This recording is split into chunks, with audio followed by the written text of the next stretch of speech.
வர சொல்லிருந்தீங்களா சம்பந்தி? ஆமா ருக்மிணி, அசோக் வர்ஷினி நிச்சயதார்த்தத்துக்கு நாள் குறிக்கிறதுக்காக ஜோசியரை வர சொல்லிருக்கேன். அவரு வரும்போது நீங்களும் இருக்கணும்ல.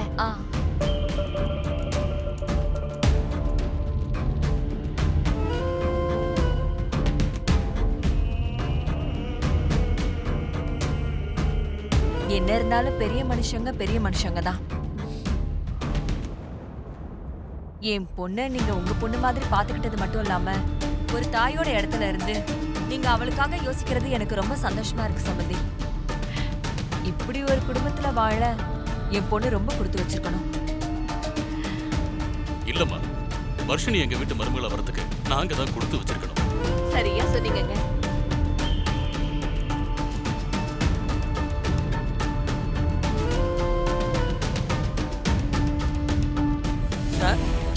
வாங்க வாங்க ஜோசியரே, வாங்க உட்காரு.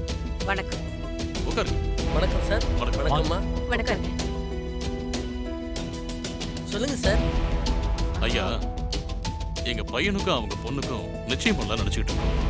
நீங்க ஒரு நல்ல நாளா பார்த்து குறிச்சு கொடுத்துட்டீங்கன்னா அன்னைக்கே நிச்சயதார்த்தத்தை வச்சுக்கணும். பார்த்துடலாம் சார். பையனுடைய ராசி நட்சத்திரம் என்ன? கடகராசி, பூச நட்சத்திரம்.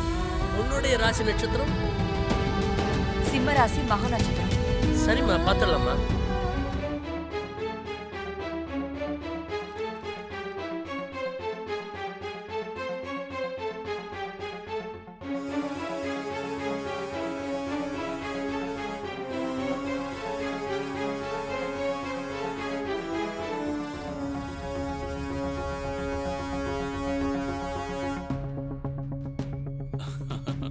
வர வெள்ளிக்கிழமை நாள் நல்லா இருக்கு. அன்னைக்கே நீங்க நிச்சயதார்த்தம் வச்சுக்கலாம்.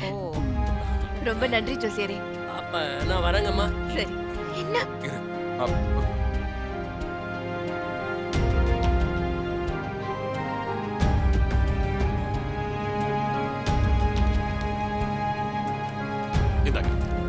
நன்றி சார்.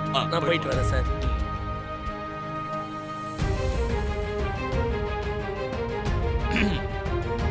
வர வெள்ளிக்கிழமைனா நிச்சயதார்த்தத்துக்கு மண்டபம் கிடைக்கிறது ரொம்ப கஷ்டம்.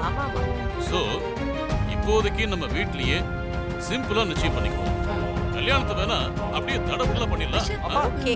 இவ்வளவு அவசரமா இந்த நிச்சயத்தை பண்ணணுமா? இப்பதானே அண்ணன் வந்திருக்காரு. நம்ம கூட இன்னும் கொஞ்சம் செட் ஆகட்டுமேப்பா. என்னதான் எங்களுக்கு அண்ணனா இருந்தாலும் இதெல்லாம் ஒரு லாங் ப்ராசஸ் தானப்பா. நீங்க இப்ப இவ்வளவு அவசரமா பண்றீங்களா? இதெல்லாம் இப்ப வேண்டாமேப்பா. பல்லவி, உன் அண்ணன் கிட்ட சொல்லு. உங்களை பெத்தவங்களா, உங்களுக்கு எது நல்லதுன்னு எங்களுக்கு தெரியும்.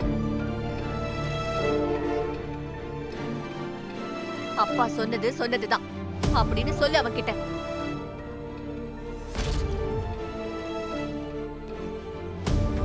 ஏங்க, நீங்க சொன்னதும் நல்ல யோசனை தாங்க. ருக்மிணி, நீங்க என்ன சொல்றீங்க? அண்ணன் சொல்றதுல உங்களுக்கு சம்மதம்னா எனக்கும் சம்மதம் தான் சம்பந்தி. அப்புறம் என்ன? ஐ, அண்ணனுக்கும் வர்ஷினி அன்னைக்கும் கூடிய சீக்கிரம் கல்யாணம் நடக்க போகுது. ஜாலி.